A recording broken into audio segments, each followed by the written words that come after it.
Sa inyong lahat, nagbabad po tayo ngayon ng chicken sa pineapple juice. Mga 30 minutes din yan. Or kung hindi naman kayo nagmamadali, pwedeng 1 oras, 2 oras, pwede rin yun. So ngayon, magpainit lang tayo ng mantika. Magigisa tayo ng bawang at sibuyas. Medyo papupulahin natin ng konti yung bawang. Kasi masarap yung medyo sunog-sunog. Nakakapagpasarap yung lasang bawang.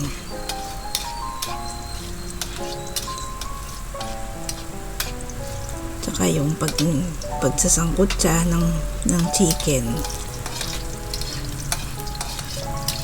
Nakakatanggal din ng lansa. So, sasangkot siya natin ng konti.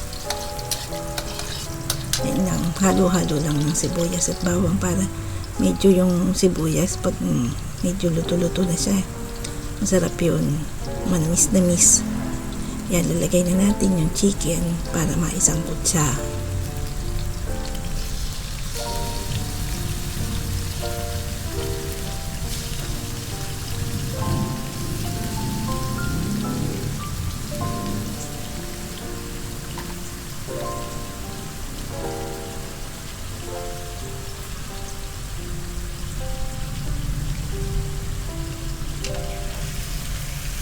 Konting biling-biling lang ng konti para mapantay yung luto niya.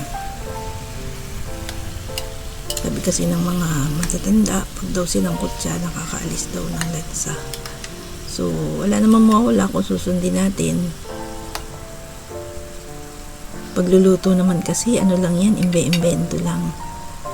Yung iba natututunan, pero kung matyaga ka mag-imbento, pwede rin. Lagyan natin ng patis at saka paminta, betsin. Yan ang hindi mawawala sa pagluluto eh. Laging mayroon yung 3 na yan. Para pagka habang sinasangkot siya natin, na-absorb na ng chicken yung lasa ng mga condiment. Mas malinamnam.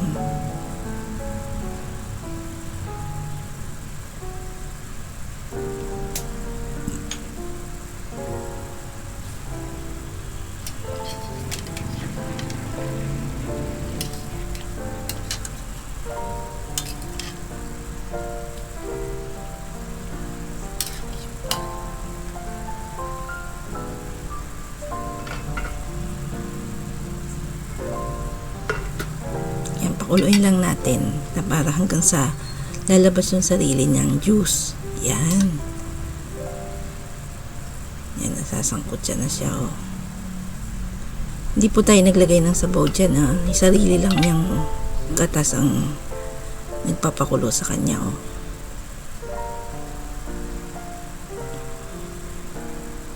Mamaya po tayo maglalagay ng sabaw. Yan. Para po naman yan sa pagpapakulo. Papakuloy natin para lumambot na siya. Tapos isasabay na rin natin sa pagpapakulo niyan yung carrot at patatas. Kasi medyo matagal lutuin yung 2 na yan. So isabay na natin ang pagpapalambot ng chicken, yung mga gulay.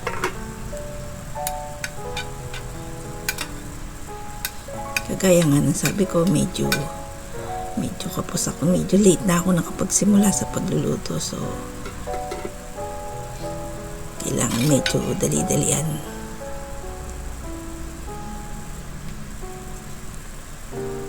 Yan, pakuluin lang natin yan. Wala naman diferensya yan kung medyo tumagal ng konti ang pagpapakulo. Mas masarap nga yun kasi mas malambot yung chicken. Yan, nilagay na natin ngayon yung pinagbabaran niya ng pineapple juice. So, yan.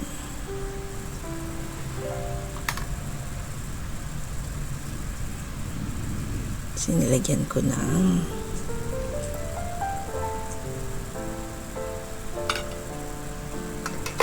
evaporated milk para malinamnam.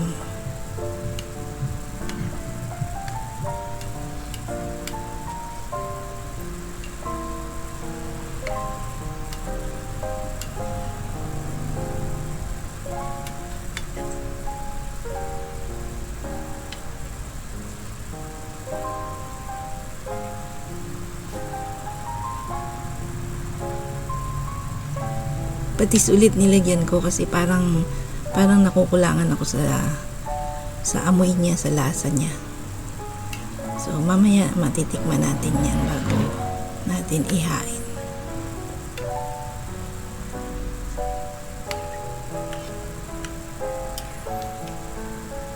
Tansya-tansya lang pagluluto. Kung pili ninyong matabang, lagyan nyo ng alat, or kulang pa, sige lang. Mas okay lang yung unti-unti ang lagay kaysa dun sa, yan, tikman na natin, kaysa dun sa biglaang madami. Mahirap nang habulin ng lasa, kaya tama lang yung paunti-unti.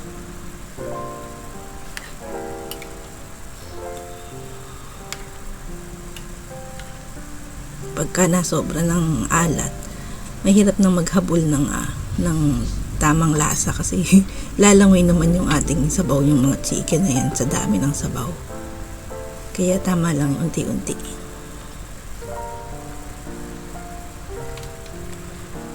Ayan.